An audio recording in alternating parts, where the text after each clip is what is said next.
Hi, welcome to a very special video. This video has been more than 3 months in the making and even got delayed by a month due to some stuff I wanted to talk about in my last video. The rules for this video are quite simple. Draw one image in pixel art every single day for 8 weeks. I'd say 2 months, but seeing as I decided to start in February, it won't quite be 2 months due to February having a shorter amount of days. There's a secret little twist that I'll talk about later, so you'll just have to watch until week 2 to see what that is. Without further ado, here is my pixel art journey over 58 real life days. Week 1 was actually pretty simple for me. I had friends and family members suggest what to draw, and whatever I felt like drawing was what ended up on the canvas that day. A lot of the drawings are pretty bad, as I'm clearly just starting off with pixel art and have no clue what I'm doing besides a little bit of color theory and some very basic information to start off. My main goal when it came to picking what I would draw was to try and kind of pick things that would have a lot of variety when I presented them to you. I chose a lot of different options from my list of things to draw, like food or even characters, and then did my best to try and represent those without thinking too hard about how I was going to do them. My limited color theory knowledge came into play a little bit as I tried to create a lot more dynamic colors for these objects using a technique called hue shifting, which I used to what I would call very mild success. At this point in time, my ability to pick canvas sizes was also pretty suboptimal, so there's a lot of times where you can see me resizing the canvas early on, or just things looking a little bit small due to my inexperience choosing the sizes at the beginning. Each week, I'm going to try and highlight a drawing that I really liked from the week so that you can kind of see where my mind's at during each of the weeks of the challenge. For this week, I really want to highlight this drawing of Mio that I did. At the time, I was playing Memories in Orbit, and that day, Mio was on my mind pretty much all day. Overall, I'm a big fan of the posing, even if it's a bit simple, and I did kind of fight with the outline of the drawing. I also really like the colors that I chose for the background. The colors are really bold and bright, kind of like Mio's art style in some locations, and I think it really fits the vibe, even if the background is just the colors.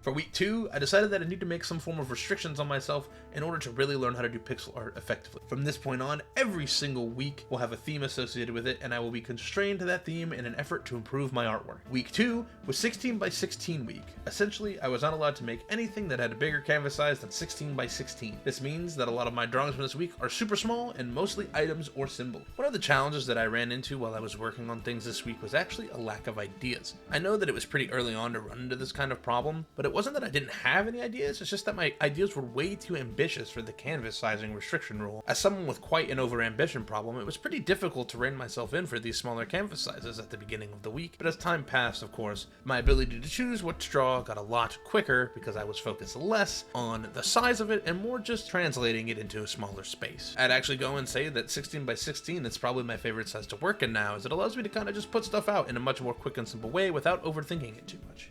The piece I want to highlight from this week is actually the very first one I did, which is this window overlooking what seems like a beach or coastline. I really love the process of coloring the window itself, and while the coastline didn't really appear that great because of the canvas size, I think the art still really shines through.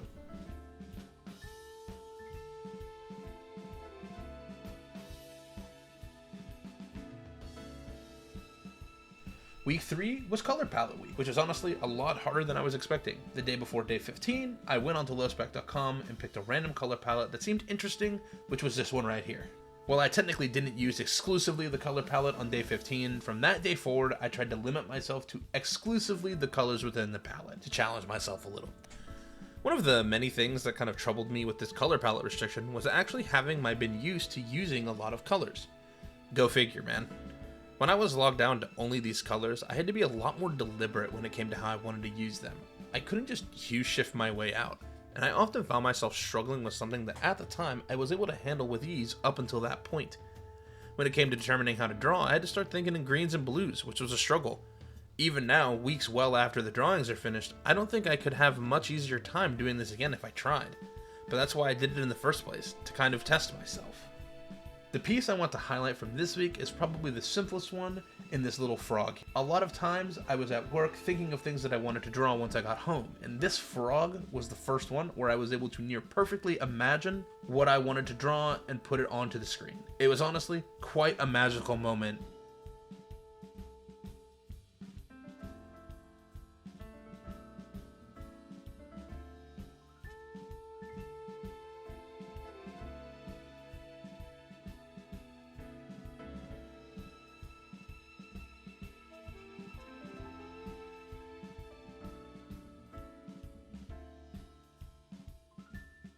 Week 4 was probably one of the most challenging weeks in the whole challenge, and that's because it was pose week. Pose week is quite a simple idea. Pick a famous pose and draw the character associated with it in that pose. The reason this week was so hard is because I actually had never really drawn characters up to this point and wasn't too familiar with things like proportions and other anatomy focused ideas.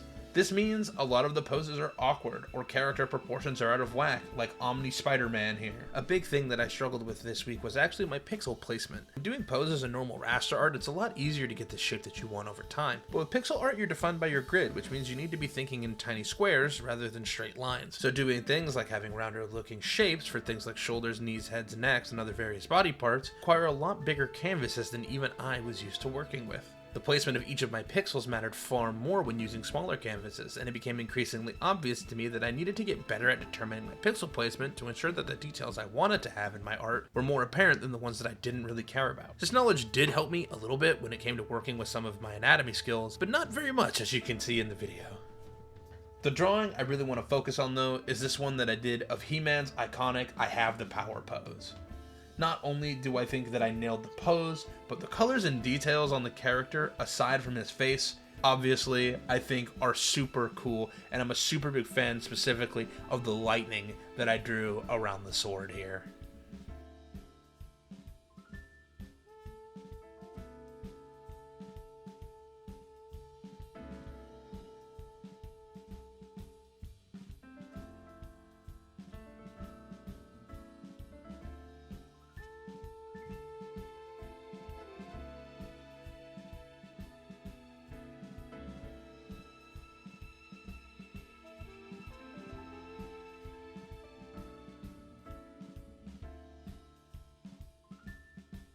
For week 5, I decided to take it easier on myself from week 4 and made it item week. Basically, I could draw anything at all as long as it included some form of item. For a chunk of the drawings to feel a little bit less simple, I included multiple items or multiple angles, but honestly, after pose week, I needed a break, and sometimes a quick and easy item was the way to go. While a large number of the art pieces were done quickly, I want to emphasize that I still did try to produce some quality items. In the drawings with multiple objects, I tried to work on them like they were entire scenes rather than individual items. This is why the computer is at a desk and the bathroom items are in a bathroom. I wanted to make sure that even though I was taking a break, this challenge was no less serious than it had been, and throughout the week I even tried experimenting with newer ideas that I hadn't tried, like reflective glass or full scenes. The piece I want to highlight this week is of the Nintendo DS Lite that I drew. I really liked the colors that I picked for this one, as I tried to mimic the original black and blue DS Lite that you can see pictured here. I really enjoyed how this one came out scale-wise as well. I even tried to make the open and closed ones have the same dimensions. And while you can't really tell, I even included the stylus on the right of it, which just adds to its quality.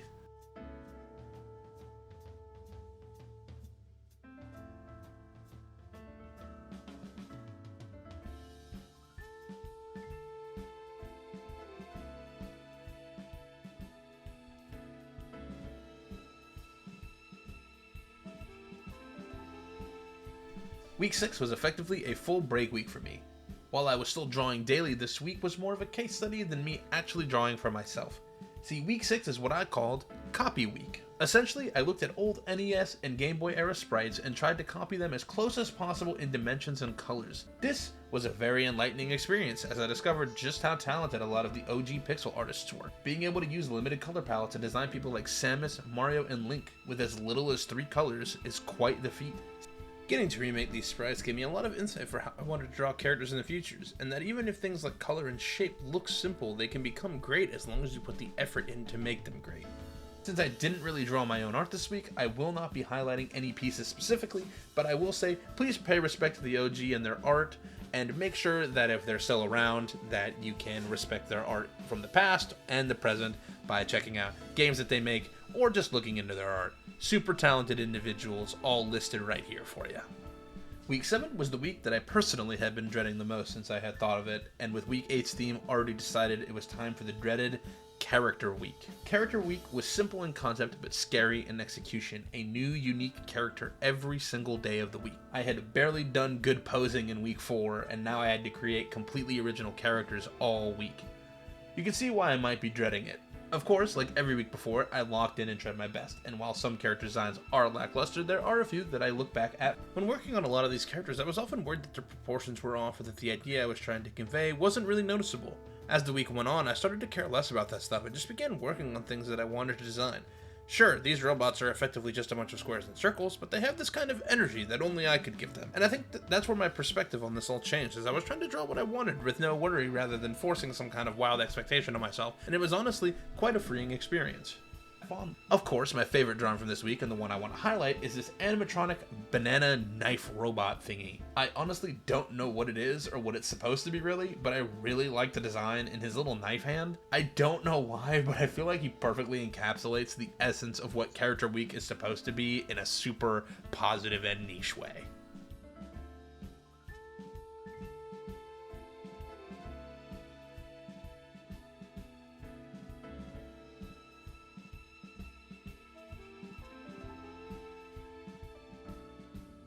Week 8, as mentioned previously, was planned basically from the start, as it was supposed to be the final week of the challenge.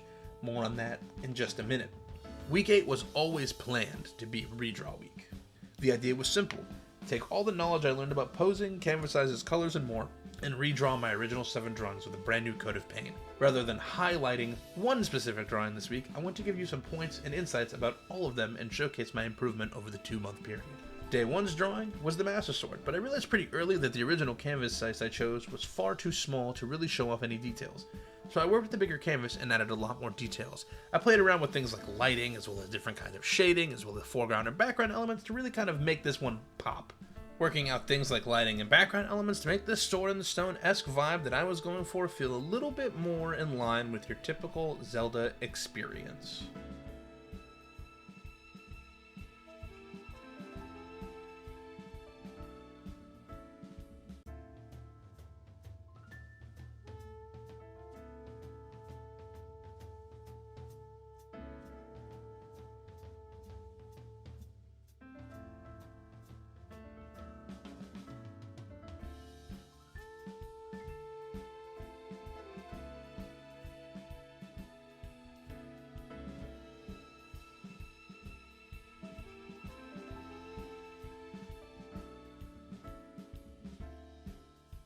Day 2's drawing was supposed to be a detailed pizza crust, but it was mostly a glorified circle. So rather than redoing that, I decided to draw a pizzeria scene and production line. This is probably the weakest of the redraws since my backgrounds need a little bit of work, but I still like how it came out and it really captures the essence of what I was going for.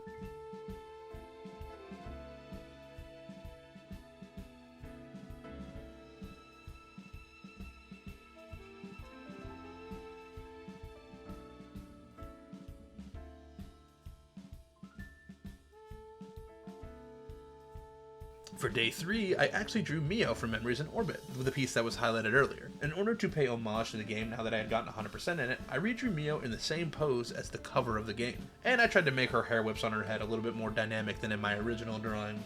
I even reused the exact same colors from the background in this piece to recreate a similar background.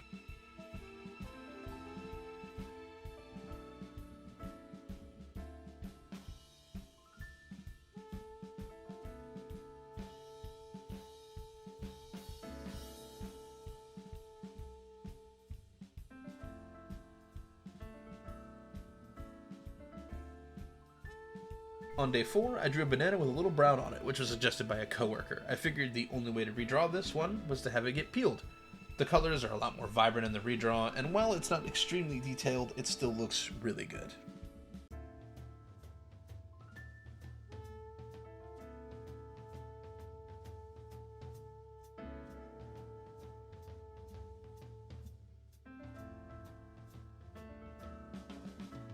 For day 5, I drew Piranha Plant from Mario, and going in for the redraw, I knew exactly what I wanted to do better. I resized his head using the circle tool, and unlike the original, he has a full body, and well-proportioned lips. In the final art piece, I forgot to add the spots, but the image will actually have them in the side-by-side. I also used the line tool to make the same background from the original drawing, but just a lot better and a lot more straight, and I actually finished it this time instead of giving up halfway through like on the last one.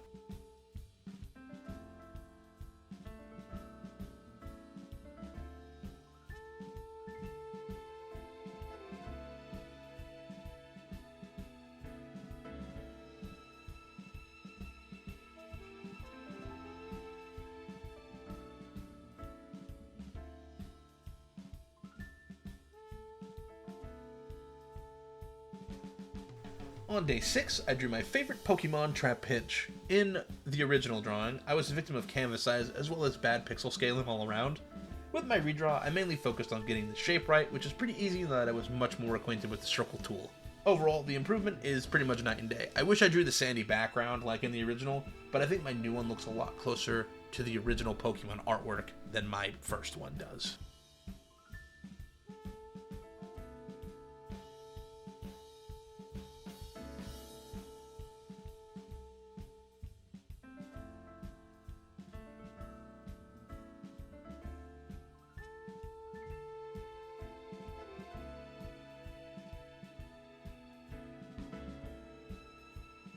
Originally on day 7, I drew the claw alien from Toy Story, and my goal for the redraw was to have him reaching forward with the claw trying to pick him up in the background. In terms of posing and detailing, I really like how the redraw came out, but my vision for the claw kind of changed towards the end, and I just had it dangle in the background. I also added some rounding to the edges of the background and some glass texture to mimic the rocket ship from the movie.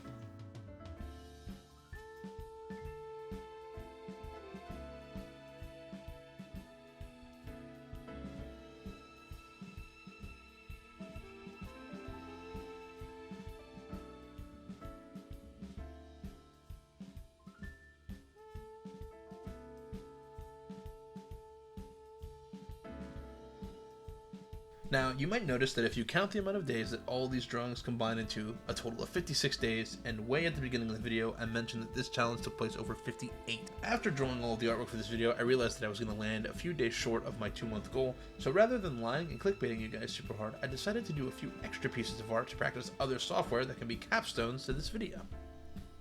For day 57, I decided the best way to celebrate all of my hard work was to make a collage of all 56 art pieces that I made for this challenge. Every single piece was placed in order with a number visible for the day that I drew them. This took me far too long, as I had to painstakingly reopen a large number of the artworks and change the layering so that the numbers would be visible in the PNGs, which took way too damn long. I also had never used Affinity before, so this was just another piece of learning icing on the garbage cake. I'm probably going to go off camera and touch up some of the backgrounds for these artworks that don't have any, so that the image can look a bit more full, and I'll probably end up making this an actual poster for my personal wall. If you guys would be interested in a poster like this, please let me know. I'll happily put the file out for free so you guys can print it or have it made in whatever way you'd like.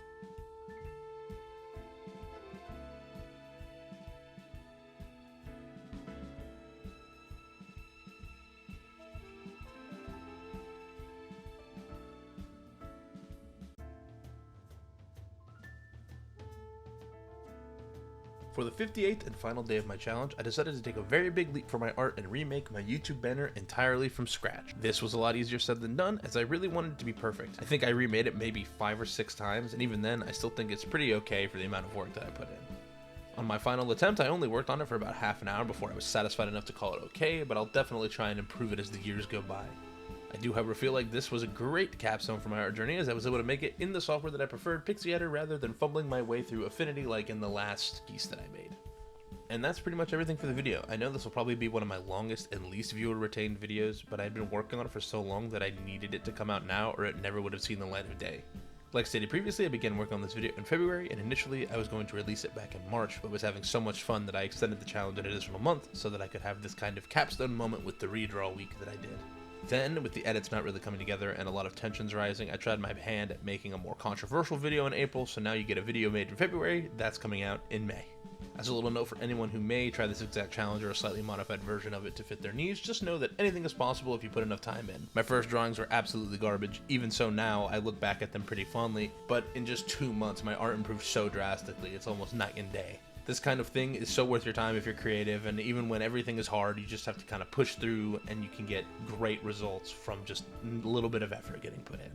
Before the video ends, I want to give a shout out to Pixieditor, the software that I was using for this video. It's a great free and open source software that you can check out right now. I'll leave a link in the description for the download. In a world where Sprite is pretty much the gold standard for everything, it's nice to have something for the people like me who are broke. But if you happen to have some cash lying around, I'd also recommend getting Sprite. It's pretty great. It's the standard for a reason. A lot of people use it because it's incredible. Thank you for watching the video. If you've made it this far, you should check out my first YouTube short. It should be up by the time this video goes out, and it's about one of the devlogs that didn't get a lot of viewers before. See you guys in the next video, and have a good day.